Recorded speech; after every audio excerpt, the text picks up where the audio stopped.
The battlefield lay near Ain Jalut, the spring of Goliath, in a region of broken terrain, hills, and valleys in Palestine.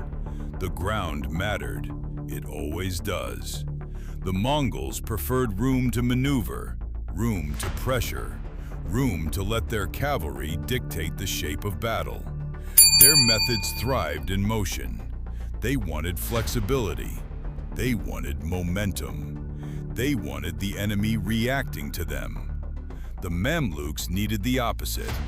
They needed to control the rhythm of the fight. They needed to narrow the enemy's advantages. They needed to shape the battlefield before the Mongols realized what was happening. Baybars appears to have played a central role in the tactical design. The Mamluks would not simply stand still and absorb the Mongol blow. That would have been suicide. Instead, they would engage, pressure, pull, and manipulate. They would draw the Mongols forward. They would stretch them. They would invite pursuit, then punish it. And here is what makes Ain Jalut so fascinating. The Mongols were masters of deception. They had used feigned retreats, ambushes, sudden reversals, and hidden timing against countless enemies. They were used to being the hunters. They were used to being the ones who understood the deeper shape of the battle while their opponents stumbled into panic.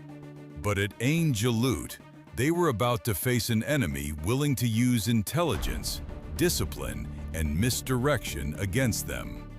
The Mongols expected fear. What they found was preparation. When the battle began, Baybars and the Mamluk vanguard moved forward aggressively. This was not random courage. It was calculated pressure. The opening clash was violent, fast, and fluid. Arrows cut through the air. Riders wheeled and struck. Dust rose over the valley floor. Commands were swallowed by movement. For a time, the battle carried the familiar energy that had so often favored the Mongols. Then the Mamluk front began to give ground. To the Mongols, this looked promising. It looked familiar. It looked like the first crack in another enemy line. This was what they had seen so many times before. Resistance hardens, pressure builds, the line bends, panic spreads. Then comes collapse. So Kitbuka pushed. He pressed the advance. And that was the moment the battle began to change. Because the Mamluk withdrawal was not simple flight. It was controlled, deliberate, measured. It stretched the Mongol force deeper into the battlefield and away from clean command of the engagement. The line of pursuit extended. The shape of the battle elongated. What looked like opportunity was becoming exposure. That is the danger of success repeated too often. Momentum can feel like truth.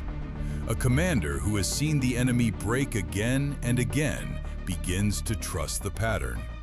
He sees what he expects to see. At Ain Jalut, the Mongols saw a familiar collapse, but it was a trap. Then the hidden strength of the Mamluks came down. Reserves emerged. Pressure hit from multiple directions. The battle that had looked like pursuit began to feel like entrapment. This was not an effortless reversal. The Mongols did not simply disintegrate. That would diminish the scale of what the Mamluks actually achieved. The Mongol force fought with the same ferocity that had broken so many other armies. They resisted hard. They countered. They tried to regain control. They remained dangerous to the end. But now they were facing something different. They were facing cavalry that could meet them with cavalry. Discipline that could answer discipline. Timing that could answer aggression. At the critical moment, when confusion thickened and the result was still uncertain, Qutuz himself is said to have entered the struggle with fierce determination, rallying his men and driving them forward when the fight had not yet been decided. That matters because battles are not won by plans alone. Plans matter. Strategy matters. Terrain matters. But in the center of violence, when the air is choked with dust and fear and noise, men still have to hold their nerve. Ain Jalut was not merely a test of tactics, it was a test of nerve. Could the Mamluks continue to execute under pressure? Could they keep discipline when the Mongols struck back? Could they resist the terror that had broken so many others before the battle truly turned? They could. And eventually, the line broke in their favor. Kitbuka was killed or captured after refusing to yield, depending on the account. The exact details vary across sources, but the larger truth does not. The Mongol force lost the battle. It was defeated. It fell back, and with that retreat, something larger than a field army was damaged. The aura cracked, and that crack was everything. Empires do not rule by steel alone. They rule by expectation, by prestige, by myth, by the belief that resistance is foolish and defeat inevitable. The Mongols had spent decades building not only a military empire, but a psychological one. Ain Jalut shattered a part of that empire, but from this point on, they were no longer simply the force that could not be stopped. They had been stopped. And once the world sees that once, it begins to imagine it again. So what changed at Ain Jalut? First, the Mongol advance into Egypt was halted. That alone was a turning point of enormous consequence. Had Egypt fallen, the political and cultural map of the region might have been transformed beyond recognition. Instead, the southern drive was checked. Second, the Mamluks emerged not just as survivors, but as defenders of the region. Their victory gave them legitimacy, prestige, and the right to stand as the central military power of the Islamic world in that moment. They had done what others had failed to do. They had met the terror of the age and held. Third, Ain Jalut helped preserve Egypt and the broader centers of Muslim life at a moment when the entire region seemed vulnerable to collapse. The battle was not just about a field, a valley, or a tactical victory. It was about keeping open a future that looked dangerously close to being sealed shut. But perhaps the deepest change was psychological. Until then, the story had seemed simple. The Mongols advance, others fall back. The machine moves forward. After Ain Jalut, another story became possible. The Mongols could be resisted. They could be beaten. They could be blunted. That lesson travels farther than any army. And maybe that is the real meaning of this battle. The most dangerous empires are not only feared because of what they do.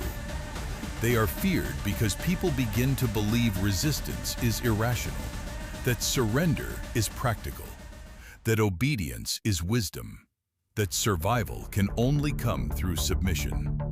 That is when power becomes mythological. That is when fear wins before the fighting even begins. Ain Jalut broke that spell. Not with fantasy, not with destiny, not with some miracle descending from the sky. It was broken by timing, preparation, leadership, discipline, and the refusal to panic in the face of a terrifying reputation.